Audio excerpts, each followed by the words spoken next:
दोस्तों, अधूरा ज्ञान लेकर विश्वनंदन ठाकुर बाबा एक नेशनल चैनल की लेडीज़ पत्रकार से भिड़ गए और नतीजा ऐसा हुआ कि इनको जो महिला पत्रकार ने रगड़-रगड़ कर धोया।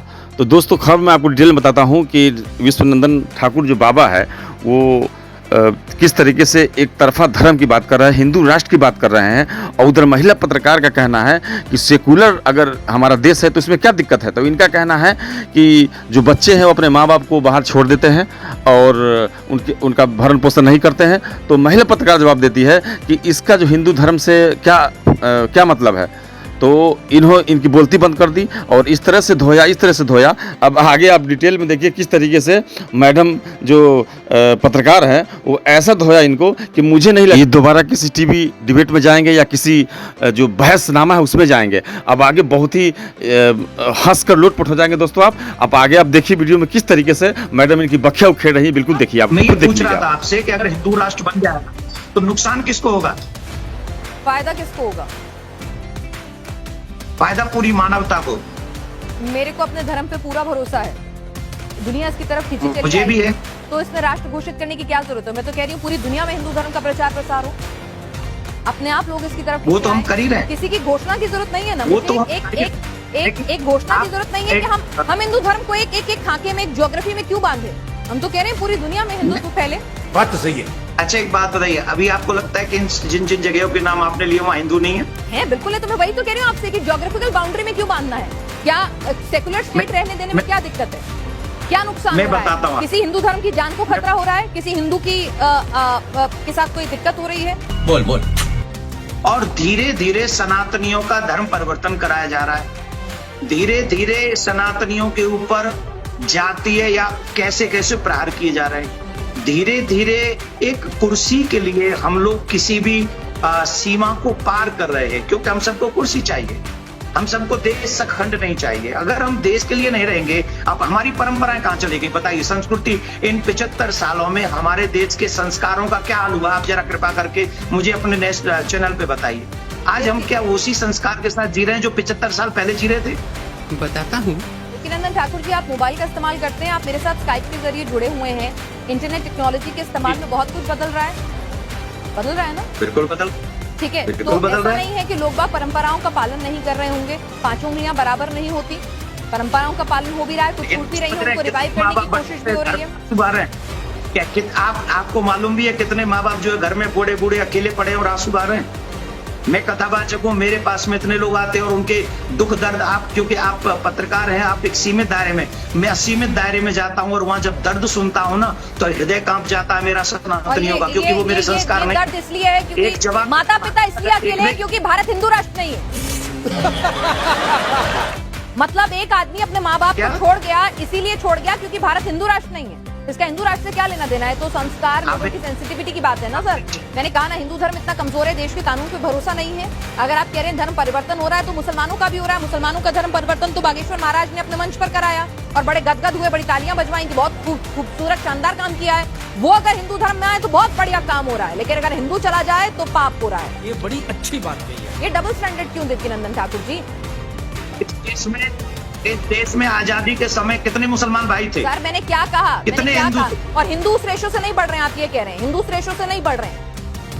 जो 125 करोड़ की आबादी हो गई, क्या नहीं बढ़ रहे हैं? हिंदू उस रेशो से नहीं बढ़ रहे हैं। अगर रेशो की बात करें, फर्टिलिटी रेशो की बात करें, अगर हम बात करें कि किस रेशो से बढ़ रहे हैं, तो आप कह रहे हैं कि हिंदू मुसलमान अलग अलग रेशो से बढ़ रहे हैं। क्या बात कर रहे हैं? 125 करोड़ की आबादी में क्या फिर 70% मुसलमान हो गए क्या?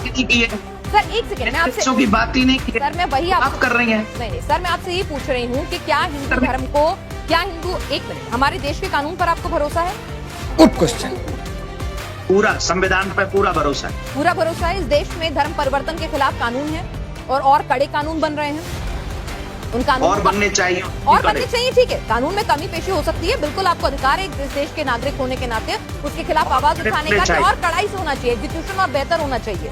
तो जब कानून अपना काम कर रहा है तो हमारे देश की सेकुलर छवि को हम क्यों खत्म करें? अगर हमें अपने धर्म का प्रचार प्रसार करना है तो उस धर्म में इतनी शक्ति और इतना भरोसा होना चाहिए, अपने धर्म पे इतना विश्वास होना चाहिए कि वो खुद ब खुद दुनिया उसके आगे खींची चली आएगी। सही पकड़े हैं। तो भाई हिंदू राष्ट्र हुए बिना, घोषित किए बिना, मैं कह रही हूँ ना, हिंदू राष्ट्र की घोषणा किए बिना हिंदू धर्म पहुंच रहा है ना दुनिया में। तो हिंदू राष्ट्र की घोषणा करके ऐसा क्या मिल जाएगा? कानून है। अगर आपको लगता है धर्म परिवर्तन बहुत बड़ी दिक्कत है तो कानून है उसके लिए। और कड़े कानून बनवाइए। बस इतना ना। तो अगर कानून कड़े हो जाए तो हिंदू और राष्ट्र कड़े। नहीं चाहिए ना आपको? फिर अगर कानून कड़े हो जाए तो हिंदू राष्ट्र नहीं चाहिए ना? मेरी अंतिम सांस तक मुझे हिंदू राष्ट्र चाहिए। चलिए ठीक है, आपकी अंतिम सांस तक। अच्छा ये बताइए देवीनंदन ठाकुर जी, अब आप मुझे बताइए कि हिंदू धर्म के ही बड़े बड़े धर्मगुरु, बड़े बड़े माननीय जो हैं वो ये कह रहे हैं कि कथावाचकों को कथावाचक का काम करना चाहिए, चमत्कार दिखाने का काम उनका नहीं है, वो ईष्ट पर छोड़ देना चाहिए। वो भगवान के चमत्कार है, भगवान की लीलाएं हैं।